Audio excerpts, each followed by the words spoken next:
میں واپسی میں سفر میں بریلی شریف بھی گیا، دوبارہ ابھی آتا ہوں،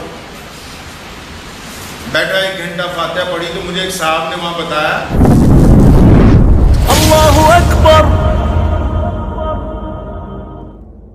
صلی اللہ تعالیٰ علیہ وسلم نے وہ کون سا طریقہ کار ہے جو دنیا کو دیا کہ اسلام ہم تک پہنچا، اس طریقے کو چھوڑ دیا،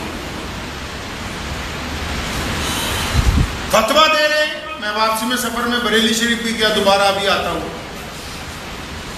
بیٹھا 1 گھنٹہ فاتحہ پڑھی تو مجھے ایک صاحب نے وہاں بتایا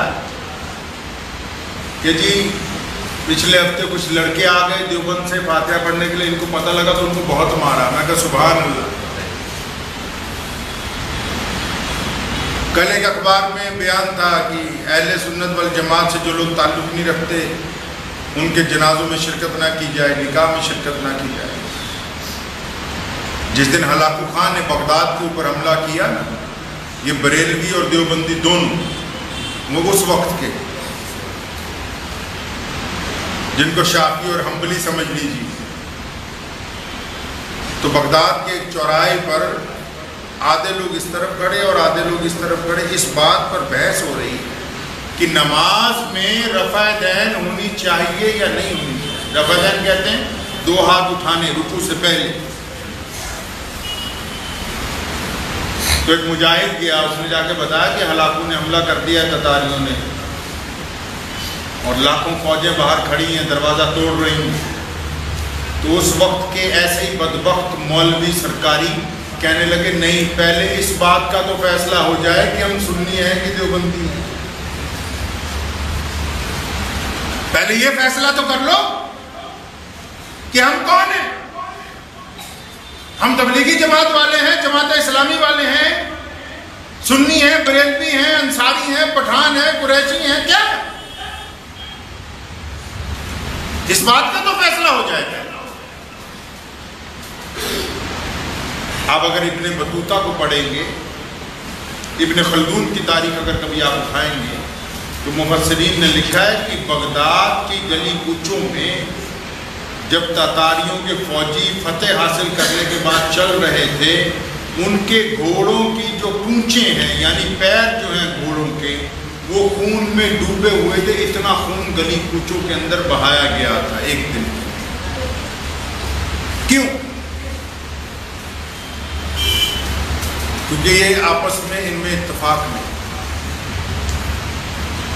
دنیا میں مذاہب کی لڑائی نہیں ہے، عقائد کی لڑائی۔ دنیا میں کمزور اور طاقتور کے درمیان ایک جنگ ہے پوری دنیا میں، گھر سے لے کر حکمرانوں کے ایوانوں تک۔ تبھی تو رسول اللہ نے کہا کہ اللہ کریم کو کمزور مومن کی بنسبت طاقتور مومن پسند۔ رسول اللہ نے کہا اللہ کو کمزور مومن کی بنسبت طاقتور مومن۔ دنیا کو کون لوگ پسند؟ آپ بتائیے، دنیا میں زیادہ لوگ کس کو پسند کرتے ہیں؟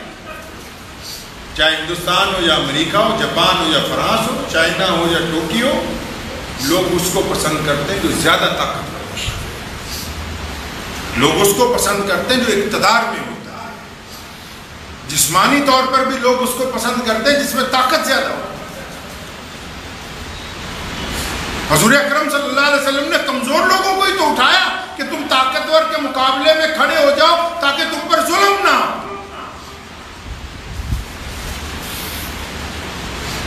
یہ کون سے عقائد اور نظریات ہیں؟ آپ کہتے ہیں، میں پوچھنا چاہتا ہوں دیوبندیوں سے بھی، بریلویوں سے بھی، دونوں سے، کتنے سال ہوئے ہیں تمہارے وجود کو؟ کسی کا کوئی میں بے عزتی کرنے کا ارادہ نہیں، میں پوچھنا چاہتا ہوں آخر کتنے سال سے تم وجود میں ہو؟ بتاؤ تو صحیح، تمہارا باپ کتنے سال پہلے اسلام کو لایا، اس کا باپ کتنے سال ہو گئے؟ اگر تمہاری تاریخ اٹھا کر دیکھنے لگوں گا نا ایک عام مسلمان کی طرح، تو 100 سال، 70 سال، 110 سال، 120 سال کے بعد تمہاری تاریخ دم توڑ جائے گی۔ دنیا کی تاریخ پر کوئی دیوبندی بریلوی نظر نہیں آتا ہے۔ اور رسول اللہ کا دین محمد الرسول اللہ سے جاری ہے، تم سے پہلے بھی اسلام قائم تھا، اور یاد رکھو تمہاری حرکتوں کے بعد اسلام باوجود تمہاری حرکتوں کے قائم